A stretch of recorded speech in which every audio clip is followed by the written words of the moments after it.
Ajali iliyomwangusha na wazo lililomuinua Jumanne. Hii ni simulizi inayogusa moyo. Wakati TBC Digital kwa kushirikiana na Wizara ya Nishati tukiwa mkoani Morogoro, ambapo tumeweka kambi kuwafikia wananchi kwa elimu ya matumizi ya nishati safi ya kupikia, tulipokea taarifa za mwananchi mmoja aliyethubutu kuleta mabadiliko katika jamii yake kwa kuanzisha utengenezaji wa mkaa mbadala kwa kutumia malighafi ya mazao ya kilimo kama vifuu vya nazi, magunzi na maranda ya mbao. Huyu ni kijana anayefahamika kwa jina la Jumanne Kayombo. Ni mkazi wa Mikese, Morogoro. Mwanaume mwenye simulizi ya kusisimua, kufikirisha na kuhamasisha. Nilipata ajali nitoka juu ya jengo. Mimi nilikuwa ni fundi ujenzi. Nilikuwa napaua. Nilipopata hiyo ajali ambayo ilinipelekea nikaa nimepoteza mawasiliano ya chini ya miguu, maana nilipata shida kwenye spinal cord. Ila nilipata huduma ya kufanyiwa operation, nikafungiwa plastiki kule kwenye spinal cord ambazo iliwezesha mimi kupata uwezo hata wa kuweza kukaa. Baada ya ajali ya kuanguka kutoka juu ya kenchi alipokuwa akipaua nyumba, fundi ujenzi Jumanne alipata ulemavu wa miguu na maisha yake yakabadilika ghafla, kwani alisota miaka 5 akipambania afya yake. Anasimulia kuwa mara tu baada ya ajali hiyo, baadhi ya watu wa karibu walimkimbia na marafiki wengi walipotea kufuatia kuyumba kwa hali yake ya kiuchumi.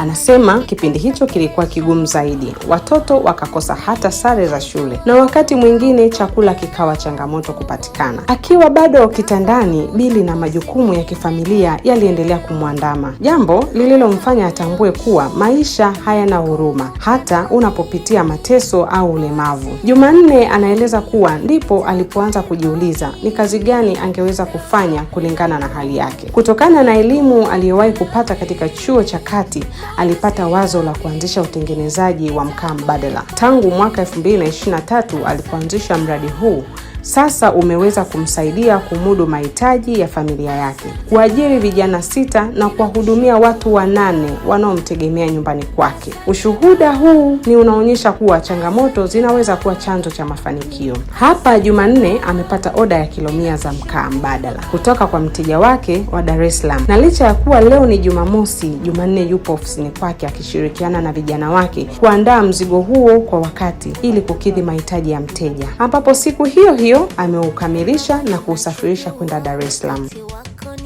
Tukiwa ofisini kwa Jumanne, tukapata fursa ya kujionea hatua kwa hatua mchakato wa utengenezaji wa mkaa huu mbadala, na hivi ndivyo ilivyokuwa. Ukishachanganya hivyo, ukitaka kujua kuwa mati yako yameshakaa fresh na kitabu ya mashine vizuri, na test kwa kutumia mkono. Unafinyanga. Ukiona megandamana hivi, najua tayari fresh. Tayari. Sawa.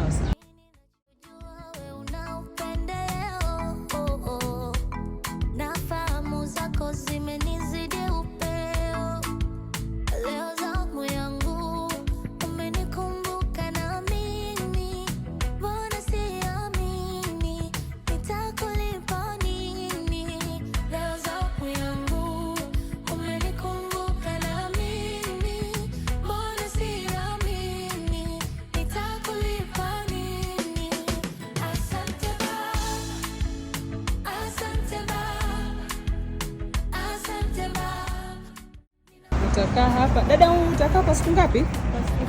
Siku 3 ndio utakuwa umekauka vizuri.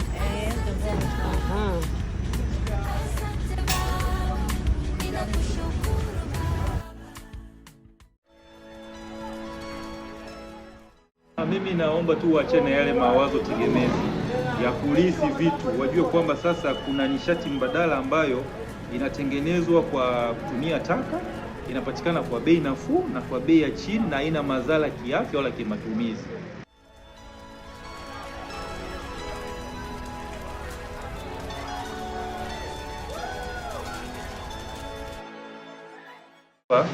Tuseme tunaweka robo. Ni robo tu ya mkaa hapa. Robo kilo yani. Robo kilo yani. Ambao hatakiwi jiko kujaa. Ambao huo mkaa wetu utawaka ndani ya masaa 2 mpaka 3 kuzima. Hata uwasha hapa.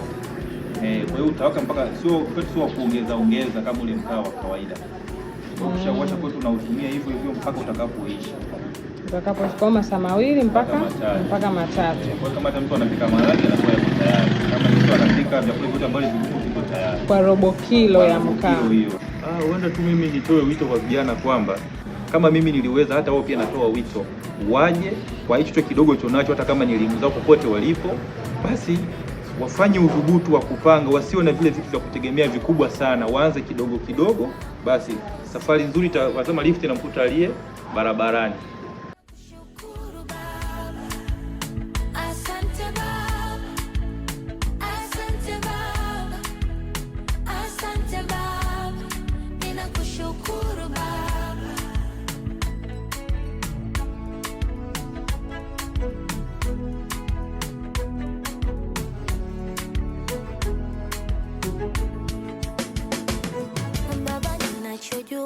Wakati wako ni sahihi, hivyo nitasubiria wakati wangu, wala sitolia.